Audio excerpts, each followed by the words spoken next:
berarti Abraham juga berhadapan wajah sama Allah. Apakah itu?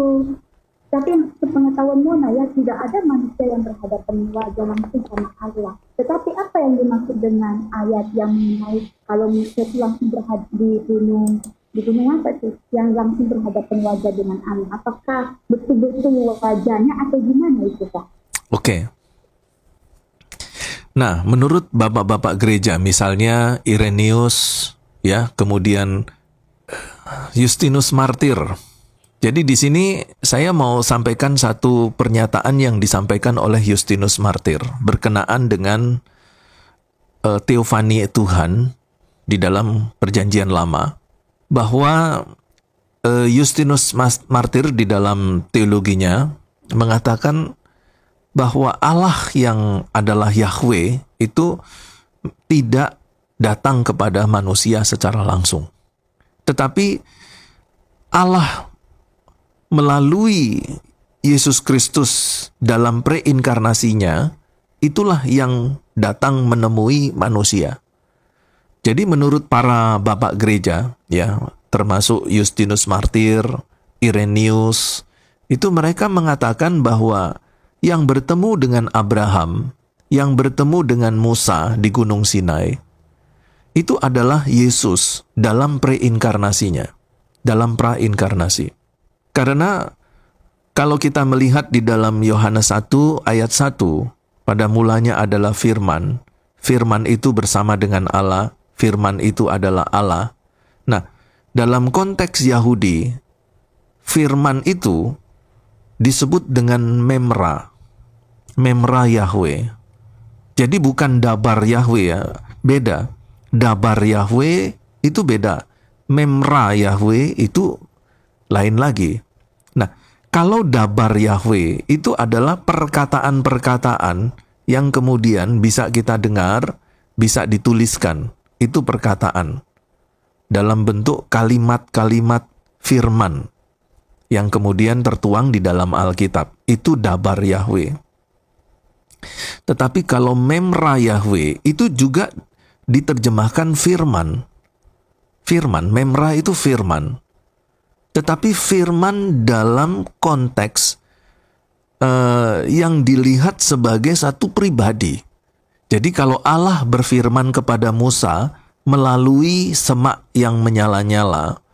Nah, Allah berfirman kepada Musa melalui semak yang menyala-nyala. Berfirmannya itu adalah Memra Yahweh. Memra Yahweh ini menurut bapak-bapak gereja seperti Justinus Martir dan Irenaeus itu identik dengan hologos atau logos yang ada di dalam Yohanes 1 ayat 1. Jadi kalau Musa mendengarkan firman dari semak belukar yang menyala, itu adalah Memra Yahweh. Itu adalah logos. Itu adalah Yesus yang hadir dalam Memra Yahweh di dalam Perjanjian Lama. Bukan dalam sosok Yesusnya, bukan. Tapi dalam sosok Memra Yahweh. Jadi yang hadir bertemu dengan umat pilihan Allah di dalam Perjanjian Lama, itu semata-mata Yesus dalam preinkarnasinya, yang ada sebelum Abraham. Jadi Allah yang sesungguhnya, yaitu yang kita kenal dalam Perjanjian Baru yang tadi saya sebutkan, Allah Bapa, itu tidak pernah bertemu dengan manusia. Yang bertemu dengan manusia itu adalah Yesus. Di dalam Perjanjian Baru, yang kita kenal dalam pribadi Yesus Kristus, dalam Perjanjian Lama dikenal dengan sebutan Memra Yahweh. Ya, tapi tentu berbeda-beda ya. Pandangan para teolog itu berbeda-beda. Tetapi konsep ini itu menjadi dasar dalam terbentuknya teologi, baik itu teologi proper maupun kristologi.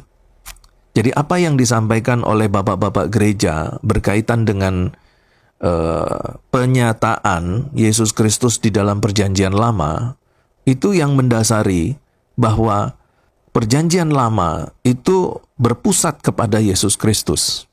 Dari mana kok mereka mengatakan demikian? Ya karena Memra Yahweh tadi. Karena itu Kemudian dalam perkembangan teologi selanjutnya, para teolog itu mengatakan bahwa pusat dari Alkitab adalah Yesus Kristus.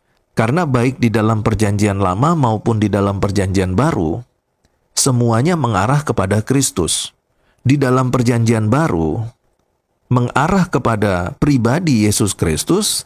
Di dalam perjanjian lama, dalam teofani Allah yang diarahkan kepada Memra Yahweh, yang merupakan perwujud nyataan Yesus Kristus dalam prainkarnasinya di dalam perjanjian lama.